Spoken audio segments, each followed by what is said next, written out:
There are many categories of diversity in an education and care service. If we're thinking about children and families, oftentimes the first category we think of is cultural and linguistic diversity, and certainly that's one important category, but there are others as well. I mean, there's diversity in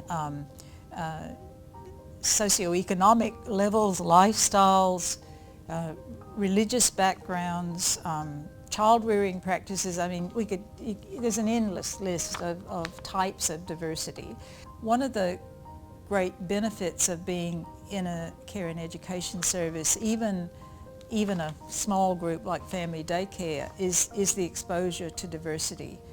The exposure to males and females, the exposure to older children, younger children, ideally the exposure to older adults, young adults, middle-aged adults, as well as obvious differences like differences in skin colour and differences in hair and that sort of thing. I think one of the wonderful things for children in the years before starting school in a service is when they have the opportunity to form a relationship with a child or children with additional needs. I think that learning to be comfortable with children with disabilities and learning that those people's identities are just as complex as their own. In other words, that they're not defined by their disability, but that they might be loud and noisy, or they might be good at drawing, or they might be very quiet, whatever. That everybody is a complex person. So I think that a kind of openness to diversity and clarity about acceptable ways of relating to other people are two of the most important things that children can learn in the years before school, and they learn it through experiencing it firsthand in services, and they learn it quite powerfully through the modelling and the demonstration of educators and obviously of families as well. In order to welcome in everyone, we need to know exactly where everyone comes from, what their expectations are, and how they might feel engaged in their child's service.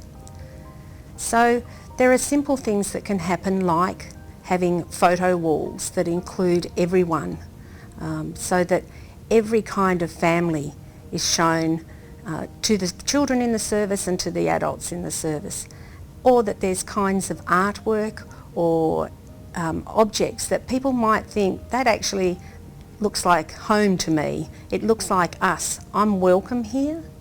The other thing is in the way that we say that we include people through our communication, making sure that the types of communication are varied, and that communication takes into account that we do have different types of families. We do have people who come from different social and cultural backgrounds, and our communication needs to reflect that, and that each and every one of them are respected as valued people in this place that is their child's service.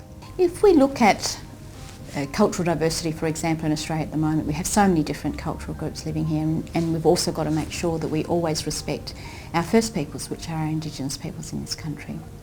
And that's absolutely fundamental.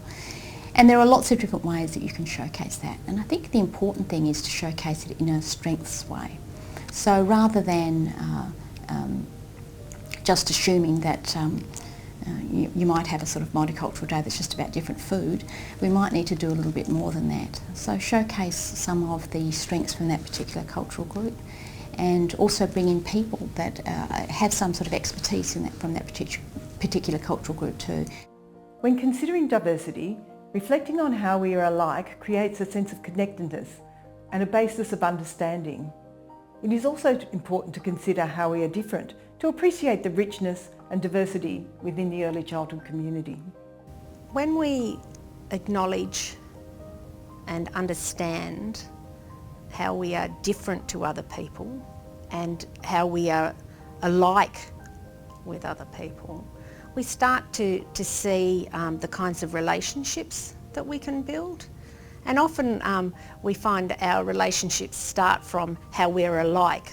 I think also the notion of difference and diversity is recognised and valued in your daily work with children as well. So children will identify many times things that are different amongst each other. You know, they will talk about my family does this, or I've got two mums, or, you know, my dad does this, and, you know, there's a whole lot of conversations going on with children where they identify difference, because we know that children notice difference. It is in the educator's intentional teaching opportunities and opportunities to talk to children about the way that they understand that difference, that we see children starting to value it as opposed to being afraid of it. And difference then becomes something that is sought after and valued within the context of that community of learners. So in many cases it's going to be, when you encounter difference, to welcome it and to indicate that to parents, to say some of those words out loud, because how do people know that you value difference without sometimes saying, we really welcome your contribution, we look forward to you telling us a little bit about how you celebrate various things in your family life, what you think is important to you. So some of that out loud conversation is really important.